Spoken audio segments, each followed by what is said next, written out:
What is up, guys? In today's video, I'm going to be going over the new Love and Legends event that Fortnite just announced. This is going to be taking place for pretty much all of February. As always, if you guys do find this video to be helpful, informative, or interesting, remember to give it a like, subscribe if you like to see more, comment down below what you think of the event and what you're most excited to see, and if you guys would like to use my code in the shop when getting anything, it is EvolvedJake, just like my channel name is, and it is underneath the webcam at all times. So Fortnite announced this event by posting this image here, which is essentially kind of like a board game layout showing what will come to the game as we make our way through February. And there's several dates kind of outlined or highlighted along with like the content that will be coming on those dates. So there will be daily rewards and cosmetics that you will be able to unlock probably by doing challenges throughout this event. And they're probably going to be all like Valentine's themed cosmetics.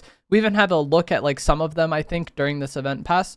But that's kind of standard for what we get for these kind of seasonal events in Fortnite. So each Saturday, we will also be getting some sort of power hour in Battle Royale. They did this a lot recently during the South Park event. And on February 7th, 14th, and the 21st, which is again every Saturday, we will be getting power hours. And I would expect these to have something to do with Valentine's Day or the Valentine's Day items that are being added. With the South Park ones, a lot of them had to do with like the stick of truth and the cheesy poofs.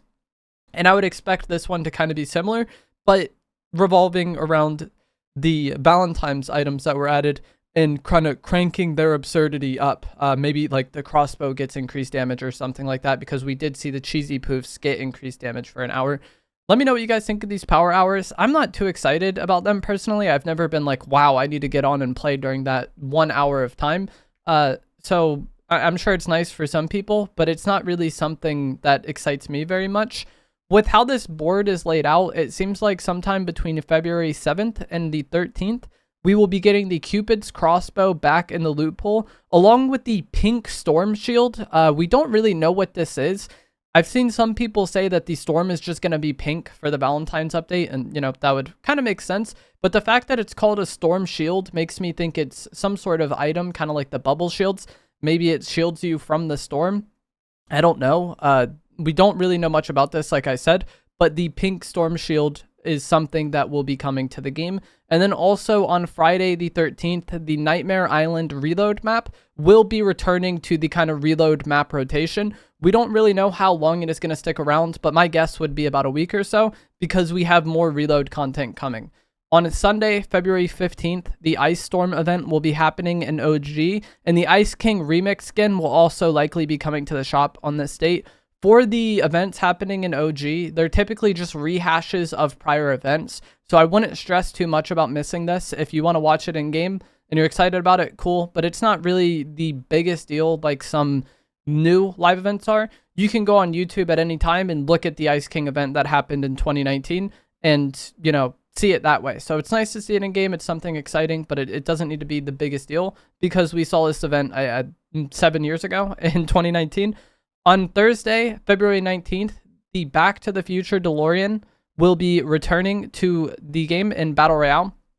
This brought us OG weapons during Winterfest, and I'm interested to see if they run this back with the same weapons we had during Winterfest, or if it will bring different weapons this time. I definitely would prefer to see different OG weapons returning with the Back to the Future DeLorean, rather than, you know, just the same weapons that we just had in December. Let me know what you think of that. I know a lot of people really like the original pump shotgun and the SCAR, but the SCAR is incredibly underwhelming in modern Fortnite. And while the pump is nice, we've had it so many times with the OG modes and reload and just recently in December that I think bringing back a fresh set of old weapons would be more exciting than just copy and pasting the same weapons that we just had.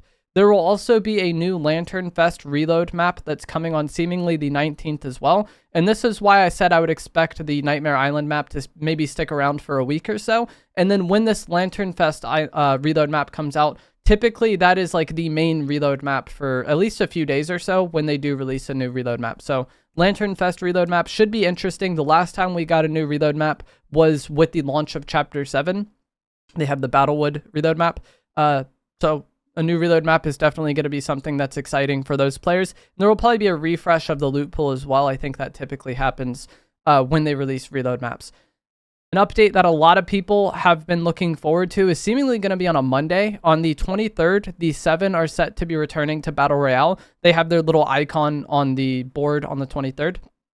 And it's surprising that this is on a Monday. I can't really recall a time that Fortnite has put out a big release on a Monday, but this should be a very, very big deal for the storyline. The 7 are like very important characters within the Fortnite storyline, and it's been rumored for a while now that they're going to return. We will also probably see the return of the MK7 and the Foundation's Mythic MK7 because these weapons were previously rumored to be returning to the game, and the fact that Fortnite put the 7 logo on this little event board signifies that a lot of those rumors were probably true, and we will likely be seeing the Foundation as a boss on the map again. And when you eliminate him, he would likely drop the Foundation's Mythic MK7, which was an MK7 with extra damage and a faster fire rate. Back in the day, this weapon was incredible. The MK7 has been nerfed several times since then.